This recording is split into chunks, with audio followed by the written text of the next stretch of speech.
Hola, ¿qué tal? Bienvenido al canal. Soy Iván y en este vídeo te quiero hablar sobre las noticias que han ocurrido esta semana. Más concretamente te quiero hablar de varias noticias y resultados de compañías que vamos a ver a lo largo del vídeo. Así que como va a ser un vídeo con mucha información, vamos a empezar cuanto antes. Y en primer lugar lo que te quiero hablar es de la noticia de la subida o repunte de la inflación en Estados Unidos. Como sabes, esta semana, y ya lo he puesto en la ventana de comunidad, ha repuntado la inflación, es decir, ha subido más de lo que esperaba el mercado y esto a priori puede ser negativo, precisamente porque el mercado ya está descontando cosas o causas que podrían, digamos, afectar de forma negativa no solo a la economía, sino también a las bolsas en general. Aquí, como podemos leer, la inflación se incendia en Estados Unidos y ata de manos a la Fed. El IPC sube un espectacular 0,5% en enero y regresa al 3% interanual. Es decir, las expectativas eran mucho más bajas, pero el IPC, en este caso el general 3%,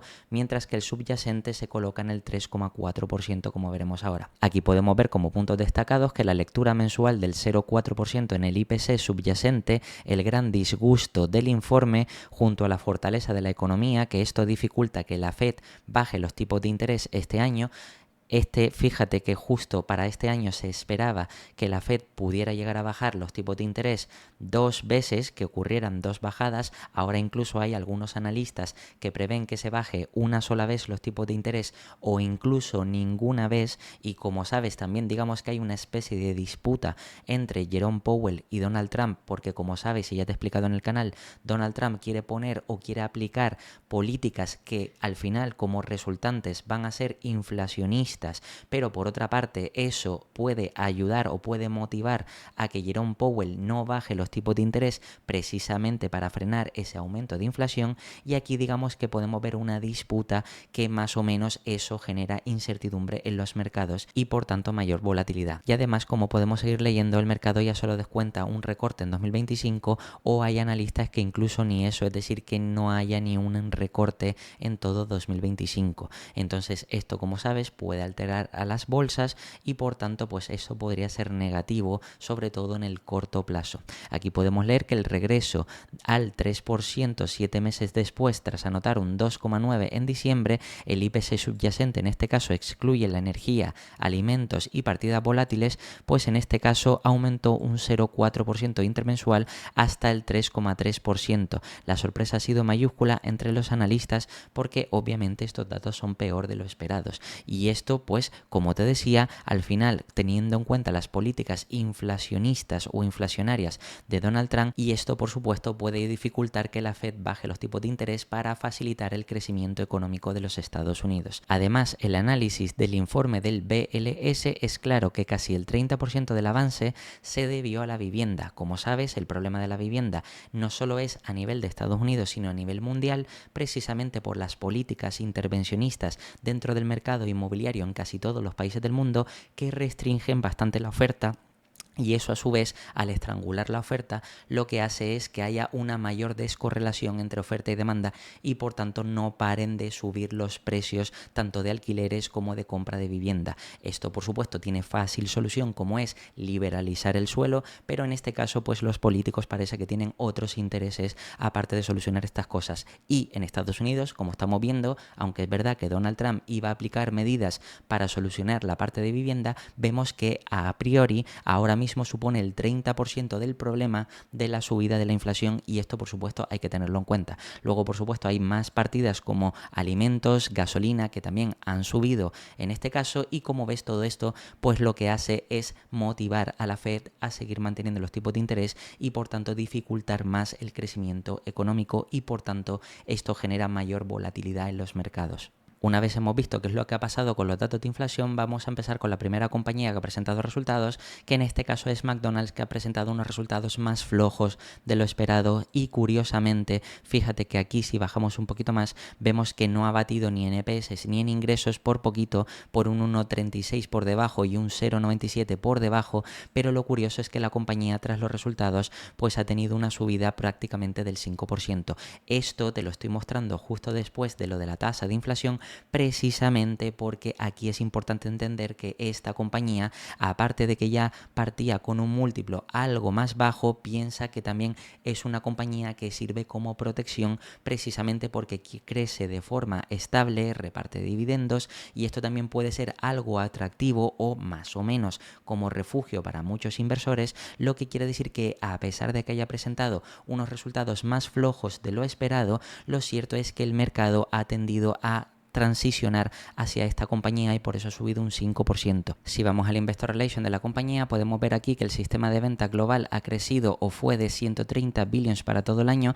con un crecimiento de 1 billions 2 en moneda constante. Si bajamos un poquito más, vemos aquí el cuarto trimestre y para todo el año, donde podemos destacar que para todo el año, por ejemplo, las ventas comparables ha decrecido un 0,1% y luego fíjate que en Estados Unidos incrementa un 0,2%, en internacional operado por ellos mismos decrece un 0,2% y por la parte de licencias en internacional también decrece un 0,3%, con unos ingresos consolidados que se incrementan un 2% en moneda constante y también con un sistema de ventas que incrementa un 1%, al mismo tiempo que tenemos aquí como el beneficio operativo consolidado que incrementa un 1% y los EPS diluidos que fueron de 11,39 decreciendo un 1%. Como puedes ver, realmente los resultados fueron más flojos de lo esperado, pero aquí, como te digo, lo importante no es solo eso. No es solo los resultados, que sí es verdad que aunque han sido más flojos de lo que esperaba el mercado, sí es verdad que esta compañía sigue en línea con el crecimiento poco a poco y por tanto se sigue considerando como una compañía estable y aparte de eso pues tienes que pensar que lo que pasa a nivel macroeconómico también afecta a las decisiones de muchos inversores, lo que quiere decir que al final esta compañía ha terminado subiendo un 5,20%. Otra compañía que ha presentado esta semana pero que lo cierto es que había dado resultados preliminares es la compañía de Taiwan Semiconductor, que lleva una bajada a lo largo de la semana del 5%. Lo cierto es que esta compañía, como puedes ver aquí en cuanto a resultados, los resultados que presentó fueron mejores de lo esperados, batiendo en EPS y en ingresos un 0,68 y un 1,5%. Lo cierto es que si vamos aquí a los resultados podemos ver la parte de activos y también podemos ver, por ejemplo, la parte de la P&L, la evolución comparada con el trimestre anterior y el del año pasado, donde, por ejemplo, para destacar, podemos ver que los ingresos trimestre a trimestre, es decir, del Q3 de 2024 al Q4, pasó de 759.000 New Taiwan Dollar a 868.000 New Taiwan Dollar, creciendo en este caso un 14% y año sobre año de 625.000 a 868.000, lo que es un 38%, como puedes ver. Al mismo tiempo aquí vemos los gastos operativos, I+D, venta general y administrativo, que por supuesto han ido aumentando porque la empresa ya ha dicho que esperaba incluso o dio un guidance que para los próximos 5 años se esperaba un crecimiento del sector. Esto significa que cada vez se está viendo más demanda, lo que por supuesto en su momento vimos como el mercado reaccionó subiendo la cotización de la compañía precisamente por ese nuevo guidance. Y fíjate que además de ver el resto de resultados, beneficio neto, por ejemplo, aquí podemos ver que también ha pasado de 325 New Taiwan Dollar, 325.000 New Taiwan Dollar a 374.000 y año sobre año de 238.000 a 374.000, creciendo respectivamente un 15% trimestre a trimestre y un 57% sobre el trimestre del año pasado. Obviamente estos resultados son muy buenos y al final aquí incluso en cuanto a EPS podemos ver como la compañía al final ha generado 2,24 en dólares de EPS, pero en New Taiwan Dollar pues en EPS fíjate que ha pasado de 46 del año pasado a 72,25, lo que quiere decir que es un crecimiento bastante importante y por supuesto pues esta compañía, como vemos, si vemos en el medio plazo pues realmente a lo largo del año, aunque ha tenido un movimiento lateral en los últimos 6 meses, es verdad que ha tenido un buen desempeño y lo cierto que a largo plazo esta compañía ha sido una muy buena inversión. Como sabes, ya te hablé en vídeos anteriores del impacto de DeepSeek y todo lo que supondría para el sector de la inteligencia artificial y el sector de los semiconductores, y lo cierto es que esta compañía podría tener todavía una mayor demanda precisamente porque si entran nuevos players, como te expliqué en el vídeo anterior, pues esta compañía podría tener una mayor demanda y por tanto al final seguir aumentando los ingresos y la capacidad productiva, por tanto convertirlo en beneficios que justifiquen al final que esta compañía siga creciendo a medio y largo plazo. Otra compañía que ha presentado resultados es la empresa de San Lorenzo, que también te he hablado en el canal, una empresa de embarcaciones de lujo, de yates de lujo, que está en Italia y que esta compañía pues ha tenido una subida bastante interesante, como puedes ver en el último mes del 11%, casi 12%, y en los últimos 5 días tras los resultados también es verdad que ha tenido una subida, como podemos ver, del 1%, aunque es verdad que la última caída ha sido más relacionada con lo que ha pasado con el mercado. Lo cierto es que si vamos al Investor Relation para ver los resultados, aquí podemos ver que han cumplido a todos los niveles el guidance de 2024 con unos ingresos netos de nuevos yates con crecimientos de doble dígito del 10,7%, 930 millones, un EBITDA del 12% año sobre año, donde también han sido de 176 millones con unos márgenes sobre los ingresos del 19%, es decir, lo que representa el EBITDA sobre los ingresos. Luego fíjate que de beneficio operativo o EBIT, crecimiento del 10,6% hasta los 139 millones con 15% de márgenes sobre los ingresos. Y luego la posición de caja, que en este caso, teniendo en cuenta las adquisiciones brutas y también las recompras extraordinarias que se hicieron en el H2, pues más o menos asciende a 112 millones, como puedes ver, y con un backlog que supone el 88% hacia los clientes finales, que excede del billón. ¿Esto qué quiere decir? Que, como sabes, si tienen una cartera de pedidos que cada vez va creciendo, esto, como sabes, son, digamos, ingresos recurrentes o más predecibles para la compañía. Si cada vez tienen más, digamos, cartera de pedidos, es decir, más gente quiere pedirle nuevos yates, esto significa que serán futuros ingresos para la compañía y por tanto habrá una mayor previsión de ingresos para los próximos años. Aquí podemos ver que, puntos destacados, pues vemos ese crecimiento de ingresos, en este caso a 930 millones del 10,7%, y aquí podemos ver, por ejemplo, en cuanto a la parte de geográfica, aquí podemos ver que, por ejemplo, la región de Américas ha crecido un 58%, luego fíjate que en MEA, en este caso, ha crecido un 55,4%, en Europa ha decrecido un 0,9% y fíjate también que en Asia Pacífico ha decrecido un 2,3%. Luego también fíjate que aquí nos comentan que el EBIT ha crecido ese 10,6%, también que en inversiones netas orgánicas pues 49,3 millones. Como sabes, también esta compañía hace inversiones, compra nuevos astilleros y también se expanden o reinvierten en el negocio para seguir optimizándolo. Y por supuesto, al final, la posición de caja financiera a 31 de diciembre, que fue de 29,1 millones, como puedes ver. Y también, como punto a destacar, fíjate que aquí nos dicen que el net backlog pues fue de ese 1 billón de exceso y con nuevas órdenes entrantes, es decir, nuevos pedidos en el Q4 de 2024, que fue de 230 millones con respecto a los 207 anterior, lo que quiere decir que si en el último trimestre también han entrado nuevos pedidos, pues como sabes, esto es más positivo para la compañía. Y aquí vemos en términos generales los resultados que han sido positivos, lo que justifica que el mercado haya subido la compañía después de los resultados, aunque es verdad que recientemente hemos visto una ligera bajada, una ligera corrección, también por todo lo que está pasando a nivel macroeconómico. Otra compañía que también es interesante, que ha presentado muy buenos resultados, y de hecho fíjate que el mercado no se ha hecho esperar tras los resultados, ha sido la compañía de Moncler, que tras esos resultados fíjate que ha subido un impresionante 10% a lo largo de la semana. De hecho, aquí pasó de 63 hasta, fíjate, los 70 euros por acción, y los resultados de la compañía han sido bastante buenos, donde podemos ver que el grupo ha presentado unos ingresos por encima de 3,1 billions. Luego también fíjate que el canal DTC, que este es Direct to Consumer, pues en este caso ha crecido a doble dígito, y fíjate que también para todo el año el EBIT ha sido de 916 millones con unos márgenes del 29,5%. Y luego además fíjate que la caja o posición de caja pues ha sido de 1,3 billions. Si leemos un poquito más abajo, aquí podemos ver que los ingresos del grupo consolidado fueron de 3,1 billions o 3.108 millones en 2024, que incrementa un 7% en moneda constante, un 4% en moneda efectiva o moneda sin hacer cambios, comparado con los 2.984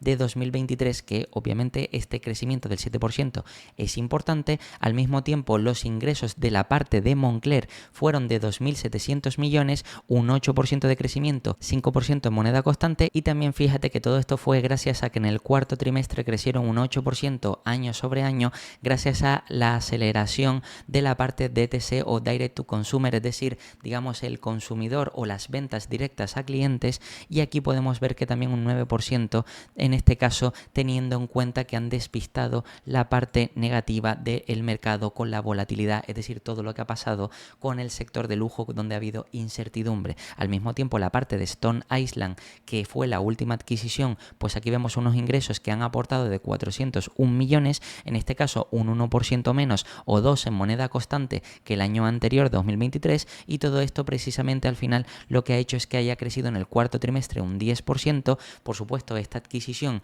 aporta, no la gran mayoría, pero sí una parte interesante a la compañía, y como vemos, pues esto contribuye a que la empresa siga creciendo. Al mismo tiempo vemos aquí que en cuanto al EBIT o beneficio operativo del grupo fue de 916 millones con respecto a los 893, el beneficio neto 639 con respecto a los 611, un crecimiento del 5%, y luego la posición neta financiera del grupo son de 1.300 millones, y fíjate que a 31 de diciembre fueron de 1.033 millones, lo que quiere decir que al final la compañía es solvente, y no solo eso, sino que ha pagado un dividendo de 311 millones y ha generado un free cash flow de 587 millones. Todo esto, por supuesto, es positivo, además de que los alquileres también es verdad que han crecido, lo que se supone que también han hecho más aperturas de tienda, pero como ves, esto es en términos generales muy positivos, lo que quiere decir que al final el mercado se lo ha tomado bastante bien y ha hecho que la compañía lleve a lo largo de la semana ese 10% de crecimiento. Otra compañía que ha presentado buenos resultados ha sido Nestlé, que tras la presentación de resultados ha pasado de 78 francos suizos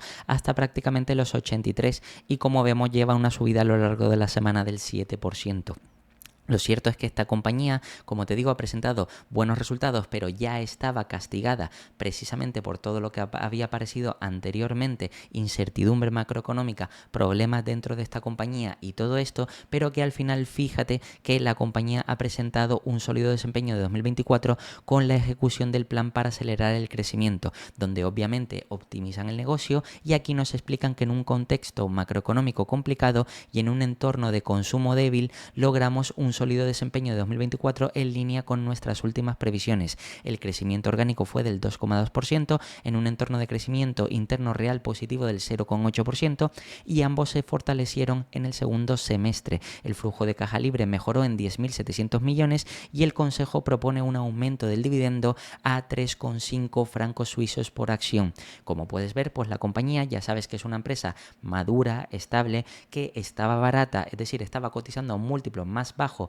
de lo que debería, y encima reparte dividendos, lo que quiere decir que se considera una empresa estable para invertir. Y fíjate que además los resultados han sido bastante interesantes, que a pesar de ver que han tenido decrecimiento en ciertas partes, lo cierto es que la compañía ha presentado en términos generales mejores resultados de lo que esperaba, y también no solo eso, sino que da un guidance bastante positivo, es decir, que esperan optimizar el negocio para seguir creciendo. Aquí podemos ver, por ejemplo, que el crecimiento interno real pues pasó a un 0,8%, los precios los aumentaron un 1,5% este año 2024, crecimiento orgánico del 2,2%, adquisiciones un 0,3% negativo. Luego, al mismo tiempo, fíjate que los movimientos de divisa han afectado en un menos 3,7%, crecimiento de ventas reportado un menos 1,8%, ventas de 91.354 millones, que es un 1,8% menos que el año pasado, 2023. Luego, el beneficio operativo subyacente ha decrecido un 2,2%, los márgenes del beneficio bruto han aumentado o se han expandido del 45,9 al 46,7%, márgenes del beneficio operativo se han reducido ligeramente del 17,3 al 17,2, y un beneficio neto que ligeramente se ha reducido del 2,9, es decir, de 11.209 a 10.884. Obviamente esto ha afectado a los EPS y vemos un decrecimiento en los EPS diluidos del 0,8%, pasando de 4,80 a 4,77, y obviamente la compañía a cambio ha repartido o ha aumentado el dividendo de 3 a 3,05, es decir, lo aumenta en un 1,7% y con un flujo de caja libre que también aumenta en un 2,5%. Como sabes, esta compañía es una compañía que se considera madura, estable y que obviamente no podemos esperar un gran crecimiento, pero sí es verdad que si el mercado le aplica el múltiplo que debería porque ya está cotizando con descuento y aparte optimiza los costes y eso hace que vuelvan a generar ese 2, 3, 4% de crecimiento más un 1, 2, 3 de dividendo, pues más o menos esa es la rentabilidad que podríamos esperar si invertimos en una compañía como esta, que es bastante estable y sobre todo para el entorno macroeconómico incierto en el que nos encontramos podría ser una oportunidad interesante. Además, si pasamos a otra compañía como es el caso de Moody's, que esta compañía también ha presentado muy buenos resultados y ya te he hablado también de esta empresa en el canal, puedes ver que lleva una subida del 5,14%. Fíjate que esta compañía, a pesar de estar cotizando a 48 veces, da igual porque la calidad de esta empresa demuestra o justifica que el mercado tiene que pagar múltiplos superiores y prueba de ello es que si vamos también al Investor Relation, podemos ver cómo en el cuarto trimestre y en todo el año, fíjate que han presentado buenos resultados. Aquí vemos los resultados de toda la compañía, es decir, de Moody's Corporation, pero luego resulta que, tal y como te expliqué en vídeos anteriores, tiene dos segmentos, Moody's Analytics y Moody's Investor Services, donde podemos ver que han crecido un 8% y un 18%, o incluso para todo el año un 33% y un 8%, lo que hace que la compañía al completo haya crecido un 20% en todo el año y también en el último trimestre un 13%. Luego fíjate que en cuanto a EPS también para todo el año han crecido un 29% y de forma ajustada esos EPS han crecido para todo el año un 26%. Recuerda que si al final la compañía lo hace bien y va presentando beneficios cada vez más crecientes, tarde o temprano el mercado va a terminar creciendo exactamente igual de lo que terminan creciendo los beneficios y es por eso por lo que el mercado siempre le asigna a este tipo de compañía que tiene enormes ventajas competitivas pues múltiplos superiores.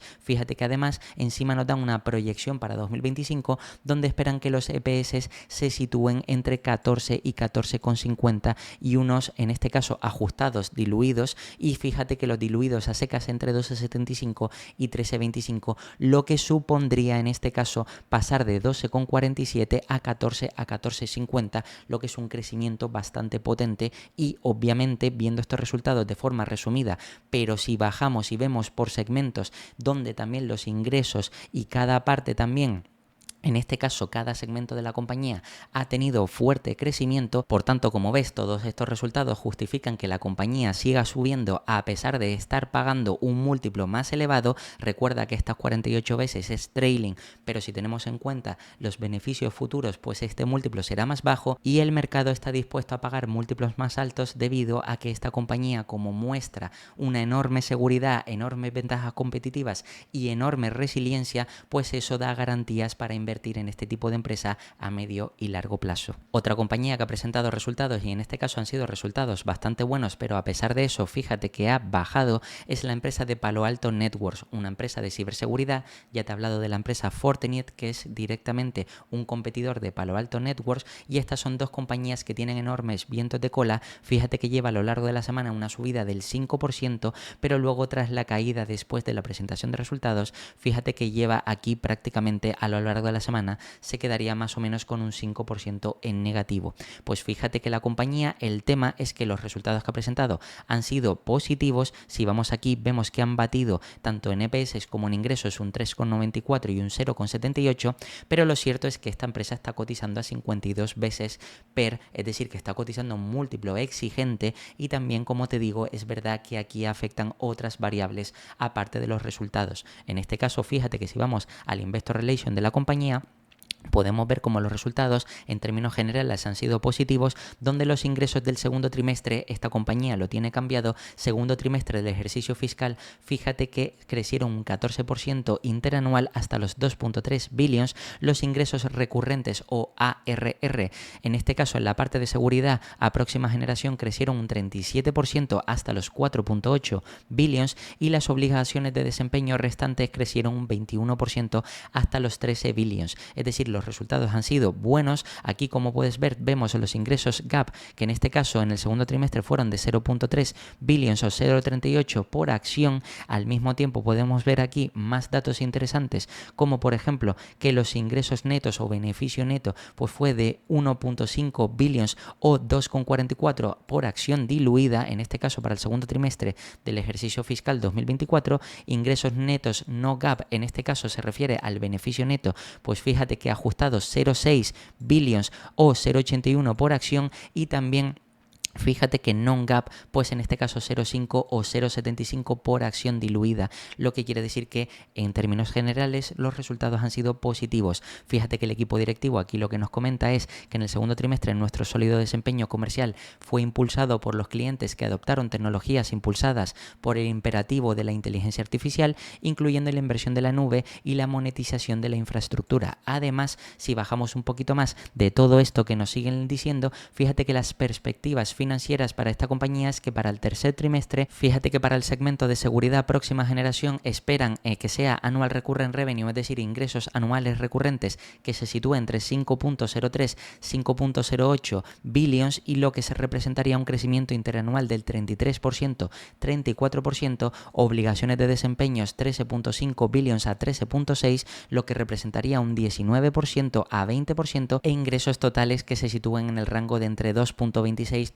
2.29 billions, lo que representaría un crecimiento de ingresos del 14-15%, y con una utilidad neta, es decir, beneficio neto por acción non-GAAP ajustado, que se sitúe en 0.76-0.77 dólares, teniendo en cuenta que la empresa tendría unas acciones en circulación que se sitúen entre 703 y 706 millones. Y para todo el año, fíjate que esperan con un crecimiento de la parte de seguridad próxima sea del 31%, obligaciones de desempeño del 19%, ingresos totales que crezca un 14%, márgenes operativos ajustados entre el 28 y 28,5%, beneficio neto que aproximadamente se sitúe entre 3,18 y 3,24, teniendo en cuenta que las acciones en circulación estarían entre 700 y 708, lo que implicarían recompras de acciones. Y fíjate que márgenes de flujo de caja libre ajustado en este caso en el 37-38%, que como ves son muy buenos resultados, pero obviamente esta compañía, que ya está cotizando múltiplo exigente,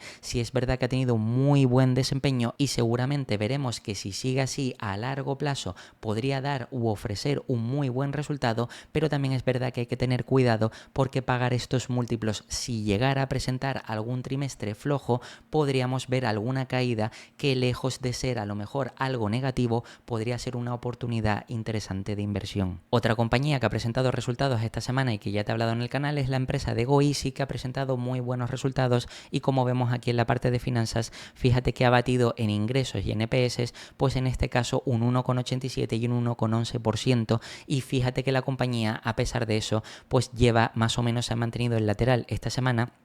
Pero lo cierto es que si ponemos el gráfico un poquito más amplio, lleva una caída precisamente por todo esto que ha pasado, que te he comentado, de Donald Trump y los aranceles que ha impuesto, por ejemplo, a países como Canadá del 25%, además de otras incertidumbres macroeconómicas que obviamente afectan a este tipo de empresa. Tal y como te he explicado, este negocio, que es un negocio del sector financiero prestamista, una empresa prestamista que sobre todo hace préstamos subprime, y que es una empresa que ha demostrado que tiene enormes capacidades de crecimiento y enormes ventajas competitivas, lo cierto es que hay que tener en cuenta que el mercado castiga a este tipo de empresas porque ve mucha incertidumbre o no ve las cosas tan claras a medio y largo plazo. Sin embargo, si vemos los resultados de la empresa, fíjate que han presentado resultados impresionantes, donde podemos ver aquí que la cartera de préstamos ha ascendido un 26% hasta los 4.6 billions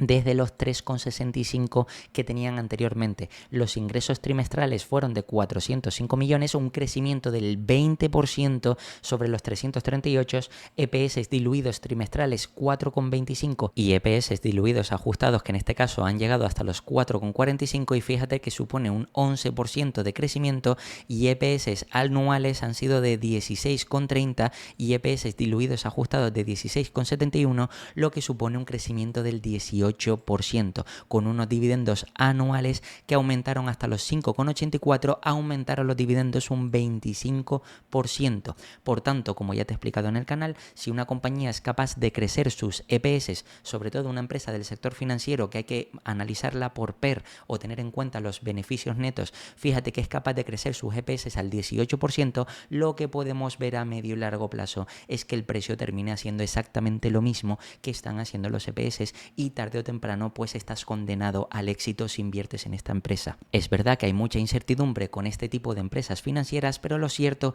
es que independientemente de lo que haya pasado a nivel macroeconómico, podemos ver que han puesto regulaciones dentro de Canadá que supuestamente han afectado o afectarían negativamente a la empresa de Goeasy, o también ahora estamos viendo los aranceles de Donald Trump, etcétera, etcétera, pero aún así todo esto sigue beneficiando a la compañía, ya que el equipo directivo ha demostrado que es capaz de saber hacer las cosas bien y por tanto esto ha ayudado a que el crecimiento de la compañía a largo plazo, como puedes ver, haya tenido un muy buen desempeño. Aún así, esta empresa, por ser una empresa mid-cap, ha dado muchas oportunidades, ya que está en un mercado secundario como el canadiense, y esta para mí sigue siendo una enorme oportunidad de inversión a medio y largo plazo. Otra compañía imbatible que no para de presentar resultado bueno tras resultado bueno es la compañía de Hermès, una empresa que ya te he hablado en el canal del sector lujo y que es referente junto a Ferrari, es decir, son ejemplo del lujo extremo, y obviamente pues después de los resultados ha aumentado, como puedes ver aquí, que ha pasado de 2.800 euros por acción hasta prácticamente los 2.928,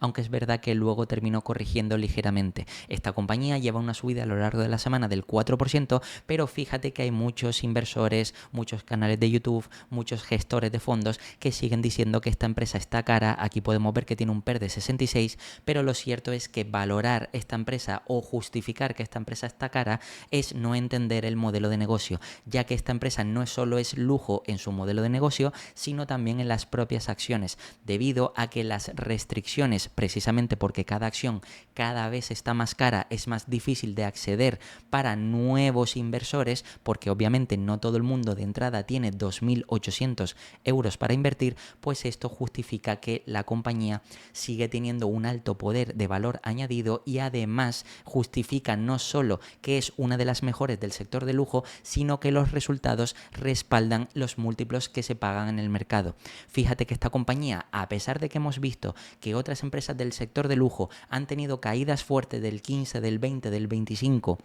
o que incluso se están recuperando en China, o que están teniendo ciertos problemas con, por ejemplo, el efecto divisa, entre otras cosas, vemos que en el caso de Hermès no hay ninguno de esos problemas, precisamente porque esta empresa tiene ventajas competitivas que no tiene el resto de empresas del sector lujo, por lo que podríamos considerar que el resto son empresas de lujo normal, mientras que esta es lujo extremo, junto a Ferrari, que tiene ventajas exclusivas únicas, y prueba de ello son los resultados. Fíjate que los ingresos ascendieron hasta 15.2 billions, en este caso crecimiento del 15% en moneda constante, o en moneda normal pues un 13% de crecimiento, con un beneficio operativo recurrente que fue de 6.2 billions, representando el 40% de las ventas. Imagínate los márgenes del 40% de beneficio operativo sobre los ingresos, que pocas empresas pueden decir que lo tienen, y además con un free cash flow ajustado que fue de 3.8 billions, lo que supone un crecimiento del 18%. Es decir, los resultados han sido impresionantes, pero es que además, si vemos de forma geográfica, aquí vemos que a pesar de que otras compañías, como te decía, han decrecido en ciertas áreas geográficas, fíjate que con Hermès eso no pasa. Por ejemplo, en Asia, excluyendo Japón, han crecido un 7%. Luego fíjate que en Japón han crecido un 23%, en Américas han crecido un 15%, y luego fíjate que en Europa, excluyendo Francia, han crecido un 19% y en Francia un 13%. Por tanto, aquí mi pregunta es, ¿dónde está el problema? Pues el problema quizás no está en el sector lujo, sino está en el tipo de empresa que quieres invertir. Muchos inversores, o incluso muchos de vosotros, me habéis dejado en los comentarios que analice empresas como Kirin, pero ya estáis viendo que realmente eso no es lujo. Aquí estamos viendo el lujo real. Si incluso lo comparamos como empresas como Louis Vuitton o también como Moncler, vemos que esas dos compañías tienen en ciertos segmentos algunos problemas y por tanto no son tan resilientes como lo puede ser una empresa como Hermès. Pero es que fíjate que Hermès crece a nivel geográfico, sea donde sea, igual precisamente porque tiene esa capacidad y esas enormes ventajas competitivas que les permiten estar creciendo constantemente independientemente de lo que pase a nivel mundial. Por tanto, aquí es lógico pensar que esta compañía siga creciendo y que el desempeño que ha tenido es impresionante, con rentabilidades superiores al 25% anualizado, y fíjate que además podemos ver que esta compañía incluso en los últimos 6 meses o en todo el año, a pesar de estar cara, como consideran algunos, pues fíjate que ha pasado de 2.300 euros por acción hasta prácticamente los 2.800, es decir, ha crecido un 23% a pesar de estar pagando prácticamente de media unas 45 veces per forward de los beneficios futuros de los próximos 12 meses. Por tanto, como ves, esta semana te he enseñado resultados bastante diferenciados donde hemos visto algunas compañías que tienen enormes ventajas competitivas, como puede ser el caso, por ejemplo, de Moody's o de Hermès, y luego hemos visto otras compañías que no tienen ventajas competitivas tan amplias o incluso que han presentado resultados flojos, pero que a pesar de eso, como puede ser McDonald's, por ejemplo, o incluso también Nestlé, han crecido debido a que son empresas más resilientes. Y también tenemos el caso de empresas como puede ser, por ejemplo, Palo Alto Networks, que es una empresa que sigue presentando buenos resultados, pero que sí está cotizando a un múltiplo exigente y que obviamente si presentara algunos resultados negativos podría generar un problema. Y luego hemos visto otras como por ejemplo el caso de San Lorenzo, empresa más pequeña, desconocida, que también es verdad que ha presentado unos buenos resultados, pero que se ve más afectada por lo que pasa a nivel macroeconómico. Por tanto, todo esto son distintas empresas y aquí puedes más o menos valorar en qué tipo de negocio puedes invertir tu capital, y también tienes que tener en cuenta lo que te he enseñado al principio del vídeo, donde obviamente si la evolución de la inflación sigue aumentando, esto puede hacer que la Fed al final tome la decisión de mantener altos los tipos de interés y por supuesto podamos ver correcciones o incluso volatilidad que nos pueda generar oportunidades de inversión, y por tanto si sabemos aprovecharlas podemos obtener un buen resultado a medio y largo plazo. Y nada, esto ha sido el vídeo de noticias, resultados e información, y como siempre te voy a dejar aquí 2 vídeos para que sigas aprendiendo. Te puedes suscribir y dejarme un comentario y nada, nos vemos en el próximo.